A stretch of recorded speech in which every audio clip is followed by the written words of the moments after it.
दोस्तों आज हम परसेंटेज का अगला टाइप पढ़ेंगे। परसेंटेज में अगला टाइप आपका आएगा टाइप नंबर 3, प्रतिशत वृद्धि और कमी दोनों पर आधारित प्रश्न। इस तरह के सवाल आपको जिस नियम से हमने ऊपर बताया है उसी नियम से आपका ये भी लगेगा। अब क्वेश्चन नंबर 1 देखिए। एक व्यक्ति की आय 10% बढ़ी, कुछ दिनों बाद पुनः 20% बढ़ गई। इस प्रकार व्यक्ति की आय में कुल कितने प्रतिशत की वृद्धि हुई, ये आपको बताना है।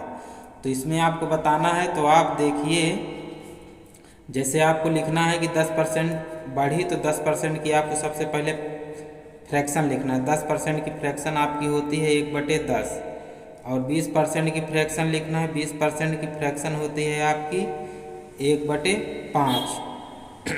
ये जो ऊपर रहता है ये परसेंटेज वैल्यू होती है, यानी कि अगर 5 का हम लोग 20% निकालेंगे तो हमारा एक आएगा। 10 का अगर 10% निकालेंगे तो एक हमारा आएगा। तो अब इसी माध्यम से हम लोग सवाल करेंगे।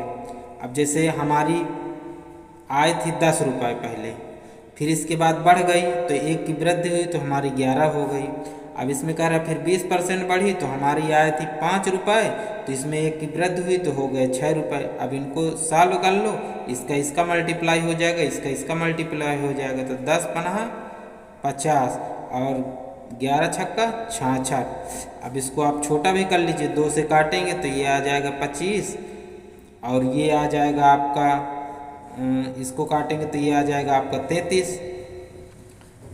33 आ जाएगा। और इसी को आप अगर आगे सॉल्व करेंगे तो जैसे 25 आया, 25 के बाद 33 आ गया, तो आप देखिए इसको 25 है और ये 25 से कितना ज़्यादा है, ये 25 से आपका ज़्यादा है 8। ठीक है, और आपको परसेंटेज में पूछा है ना कि कितने प्रतिशत की वृद्धि हुई, तो आपको इंटू 100 कर देना है। इंटू 100 करेंगे तो 25 चौको 100, 8 चौक 32, तो आपका आंसर आ जाएगा 32%। यही आपका आंसर हो जाएगा, यानी कि उसकी कुल वृद्धि आय में 32% की हुई। दोस्तों आपका अगला सवाल है क्वेश्चन नंबर 2। एक व्यक्ति की मजदूरी पहले 20% बढ़ी, परंतु कुछ ही दिनों बाद मजदूरी 10% घट गई। इस प्रकार उसकी मजदूरी में कितने प्रतिशत का परिवर्तन हुआ, ये आपको बताना है। इस तरह के सवाल सॉल्व करने के लिए आपको सबसे पहले जो हमने फ्रैक्शन बताया वो फ्रैक्शन आपको याद होना चाहिए। जैसे चलो हम पूरी फ्रैक्शन लिखवा देते हैं जो जो काम की हैं। जैसे 1/2 50%, 1/3 33 सही 1/3%, 1/4 25%, 1/5 आपका होता है 20%, 1/6 आपका होता है 16 सही 2/3%, 1/7 14 सही 2/7%,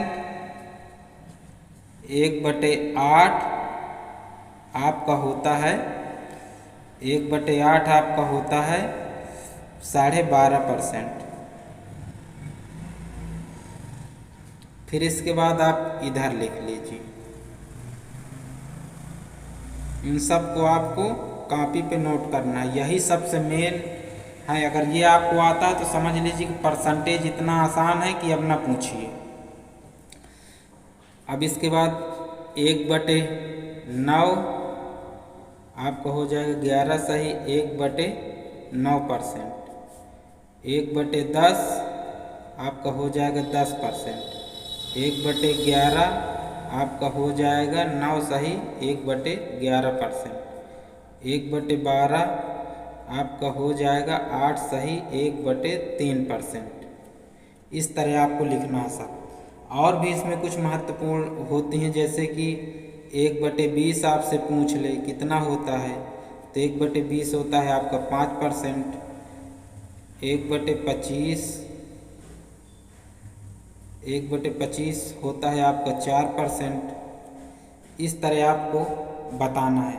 अब जैसे इसे मैं आपको कह दे, अब जैसे आप लोग सोचते हो कि ये कैसे निकला, तो इसको निकालने के लिए आपको पता होना चाहिए, आपको सबको पता ही है कि जैसे परसेंटेज कोई संख्या से हटता है तो उसके नीचे हम लोग 100 लिखते हैं। जैसे 50% की फ्रैक्शन आपसे पूछा है तो ये हो गए 50, परसेंटेज हटेगा तो नीचे आ जाएगा 100। तो 50 एक्के 50, 50 दूनी 100, यानी कि आपका 1/2 ये आ गया।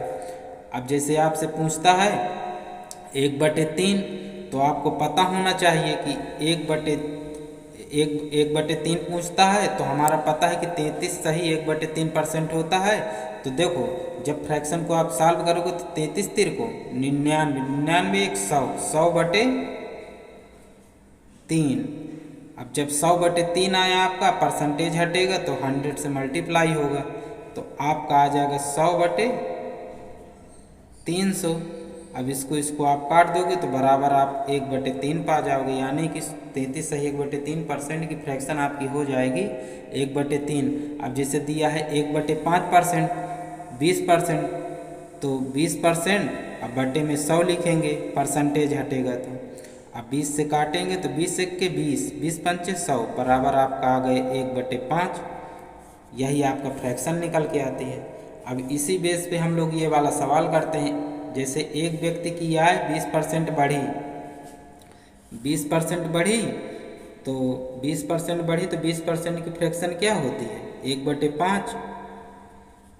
1/5 ये आपकी फ्रैक्शन होती है। जैसे कोई अगर उसकी मजदूरी पहले कितनी थी 5 थी और 20% बढ़ी, यानी कि ये परसेंटेज वैल्यू है, यानी 5 का अगर आप 20% निकालेंगे तो एक ही आएगा, तो 5 से 6 हो गई।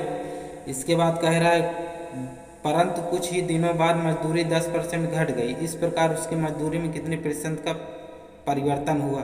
10% घट गई तो 10% की हमको फ्रैक्शन पता है कि 1/10 होती है। 10% की फ्रैक्शन 1/10 होती है, तो हमारी अगर पहले ये थी 10 तो अब 1% घट गई तो 9 आ गई। अब इसी को आपको सॉल्व कर देना है। जब आप इसे सॉल्व करेंगे तो ये आ जाएगा 50, इसका मल्टीप्लाई करेंगे और ये आ जाएगा आपका 54। अब इसको आप एक बार काट भी सकते हैं। जब इसको आप 2 से काटेंगे तो ये आ जाएगा 25 और ये आ जाएगा आपका 27। अब ये इससे कितना ज़्यादा है 2 ज़्यादा है, 2 ज़्यादा है किससे 25 से। और हमको परसेंटेज निकालना है तो परसेंटेज के लिए हमको 100 से गुणा करना पड़ता है। तो 25 चौक 100, 4 दूनी 8, यानी बराबर आपका 8 आंसर आ गया। ये आपका आंसर है। इस तरह आपको सवाल